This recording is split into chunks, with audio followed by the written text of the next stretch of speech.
Welcome back to Grammar Grade 7. This is Unit 4, Lesson 23, and our whole unit is about pronouns, the handy little words that stand in for nouns so we don't have to repeat ourselves. Today, we get to the heart of using pronouns well. Every pronoun is quietly connected to a noun called its antecedent.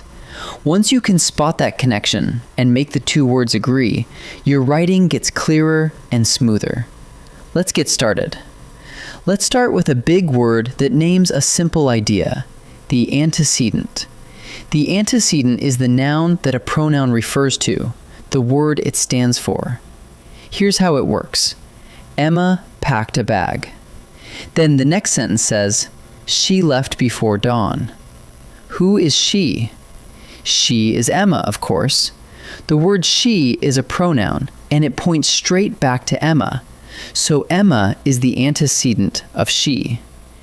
Anytime you use a pronoun, some noun nearby is its antecedent, quietly giving it meaning. Here's the heart of today's lesson.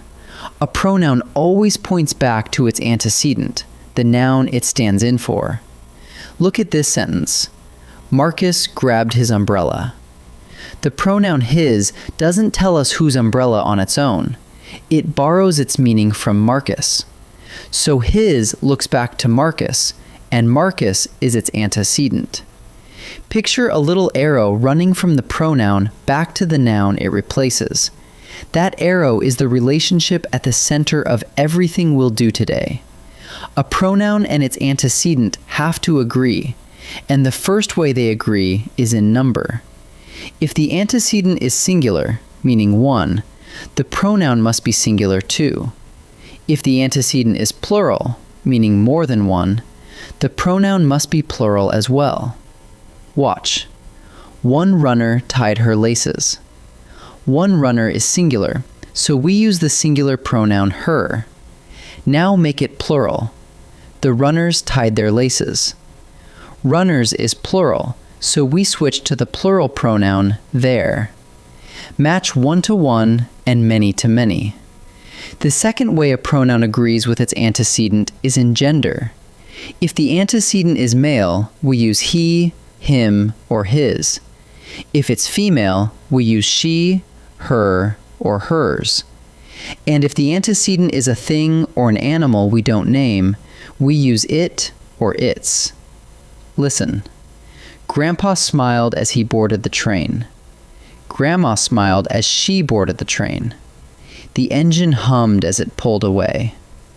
Each pronoun matches the gender of the noun it stands for, so the sentence feels natural and correct. There's one more rule, and it's the trickiest.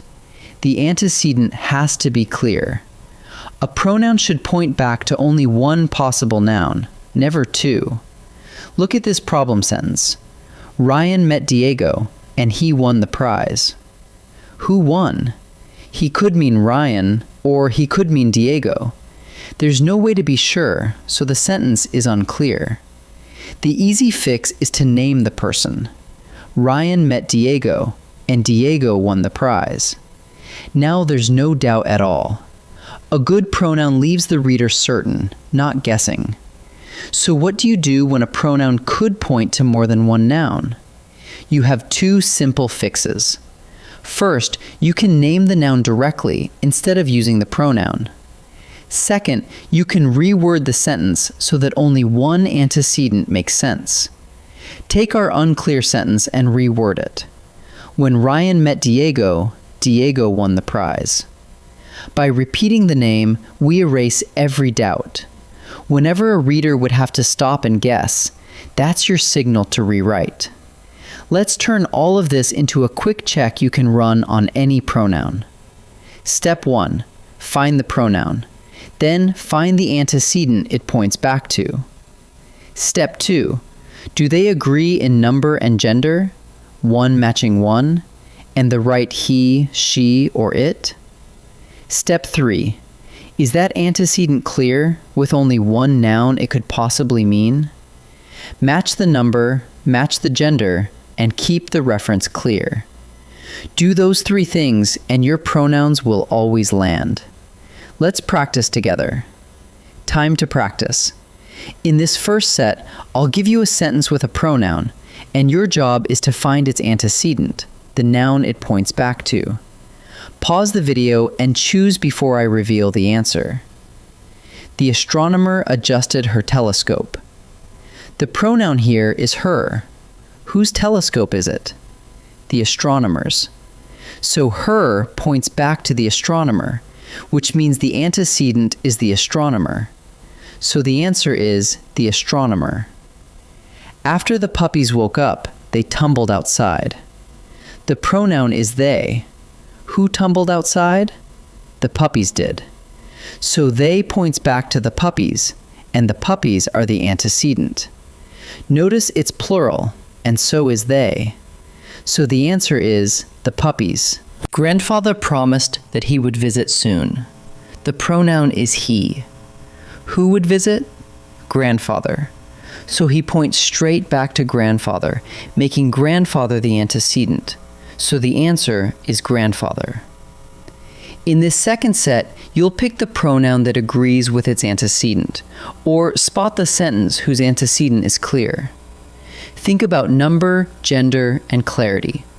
Pause and choose before I answer. The chess club will hold its meeting on Friday. What's the antecedent? The chess club. A club is a single group, so it's singular, which means we need the singular pronoun its, not their. So the answer is its. Aunt Rosa waved as she stepped off the train. The antecedent is Aunt Rosa, one person, and she's female. So the pronoun has to be singular and female, which is she. So the answer is she. Which sentence has a clear antecedent? In the first one, when Mia called Zoe, she laughed. The word she could mean Mia or Zoe, so it's unclear. The second one names Mia directly. When Mia called Zoe, Mia laughed. There's no doubt about who laughed, so the answer is the second sentence. Let's gather up what we learned. The antecedent is the noun that a pronoun refers to, and the pronoun always points back to it. A pronoun must agree with its antecedent in two ways: in number, one-to-one and many-to-many, and in gender, matching he, she, or it. And the antecedent must stay clear, so a pronoun points to only one possible noun, never leaving your reader to guess. Find the pronoun, find its antecedent, and make them match. Wonderful work today, and I'll see you in the next lesson.